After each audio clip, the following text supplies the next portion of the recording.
Welcome to It Heartfelt with Gloria. My name is Gloria Ndoro-Mkombachoto, and I would like to welcome you all to this episode on the 8th of March 2024, a day that is designated International Women's Day. Before we get into the issues of women and International Women's Day, I would like you to subscribe if you're not already subscribed. If you are, please share this video to your family and friends so that they can also subscribe and participate in the discussions. Please give comments because comments help us to bring better and good quality content to yourselves. Now back to International Women's Day.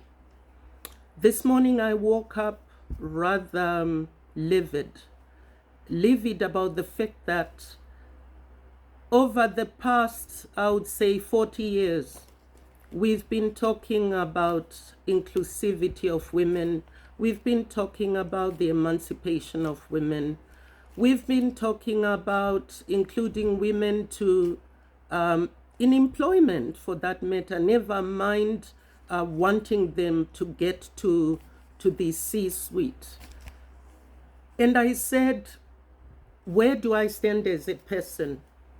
At some point, I was involved in the women's movement, and then I branched out to do other things.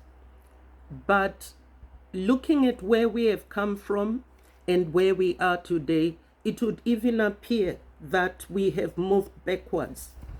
So I crafted a long essay and posted it on Facebook. And essentially, I was discussing the fact that I'm not celebrating International Women's Day today.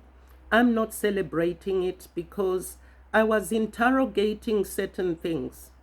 And essentially, I realized that there is no point, at least on my part.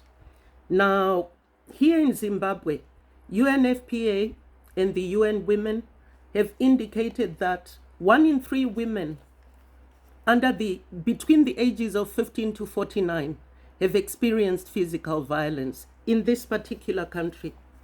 1 in 4 women have experienced sexual assault since the age of 15. We've got churches here in Zimbabwe that allow young girls to be married from the ages of 10 or even 12. And I'm asking myself, where is the women's movement?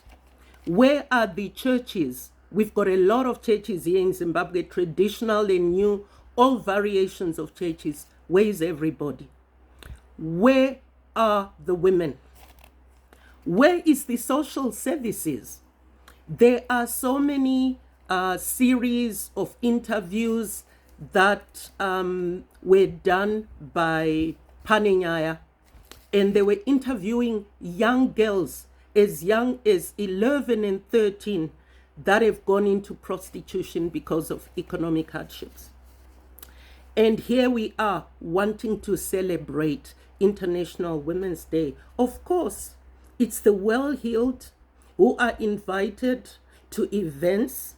They dress up, they cocktail, they eat great food, and they celebrate what?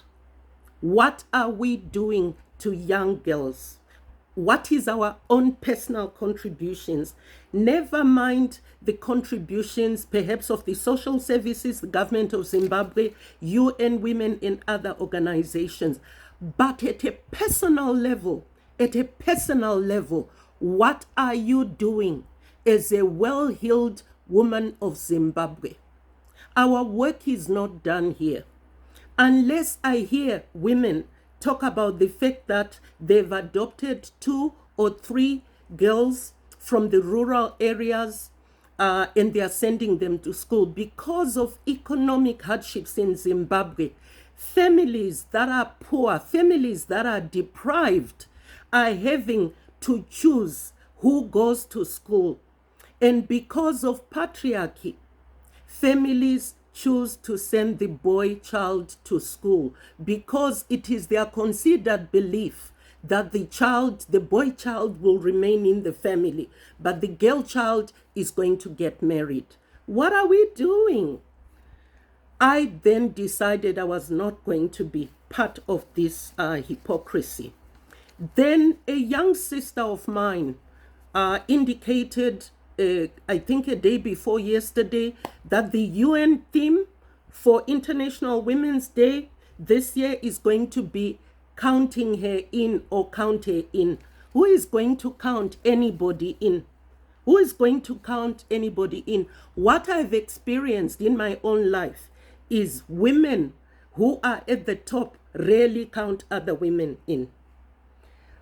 One thing I've also noticed when I look at my counterparts and some of the people I have observed over the years, the women who have succeeded across the board, not only in the sub-region of Southern Africa, but across the board, were never counted in. They literally barged in. They barged in. We need to actually get comfortable about socializing women to barge in. Nobody is going to give you power in this world as a woman.